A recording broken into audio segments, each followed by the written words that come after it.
Sicily, Italy, the 19th century. An island crushed under centuries of foreign rule. Spanish, French, Bourbon, a land where the state has never been trusted, where justice has never truly arrived, where survival has always depended on loyalty to your own people. In this world, a shadow organization was born. It called itself Cosa Nostra, our thing, and it would become the most powerful and deadly criminal organization in human history. The origins of the Sicilian Mafia are disputed and deliberately obscured. This was an organization that survived precisely because it left no written records and eliminated anyone who talked. But historians trace its roots to the mid-1800s when armed groups called gabellotti, essentially hired muscle for absentee landlords, began extorting protection money from farmers and small businesses across western Sicily. These groups had a code: silence above everything, omertà. You did not speak to authorities. You did not betray your brothers. You resolved disputes internally, with violence if necessary.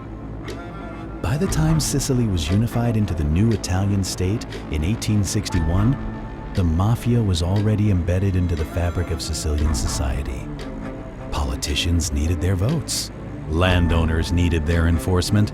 The poor needed their protection, or at least needed to avoid their wrath. The organization was structured around families, cauche, each controlling a specific territory.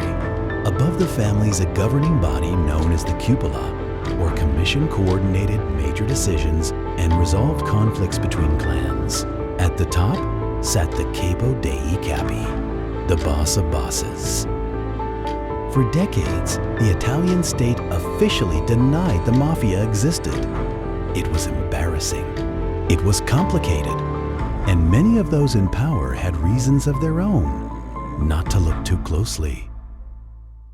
The 20th century brought the Mafia to America with the great wave of Sicilian emigration. Lucky Luciano, Carlo Gambino, Joe Bonanno, men who built criminal empires in New York while maintaining deep ties to Sicily. The American and Sicilian organizations fed each other: money, protection, heroin. By the 1970s and 80s, Cosa Nostra was at the height of its power and its brutality. The so-called Mafia wars between rival clans left hundreds dead on the streets of Palermo. The Corleonesi clan, led by the ferocious Salvatore Riina, known as La Belva, the Beast, won that war and imposed a reign of terror that shocked even hardened Sicilians. Riina ordered the murders of judges, prosecutors, and politicians who came too close to the truth. In 1982, he had General Carlo Alberto Dalla Chiesa, the man who had defeated the Red Brigades, shot dead in Palermo, along with his young wife. Then came the magistrates, Giovanni Falcone and Paolo Borsellino, two men from Palermo who dedicated their lives to dismantling Cosa Nostra from the inside. Working in isolation under constant death threats, they built the Maxi Trial of 1986, the largest criminal trial in history, resulting in 360 convictions. Riina never forgave them. On May 23, 1992, a bomb placed under the motorway near Capaci detonated as Falcone's convoy passed above. Falcone, his wife, and 3 bodyguards were killed instantly.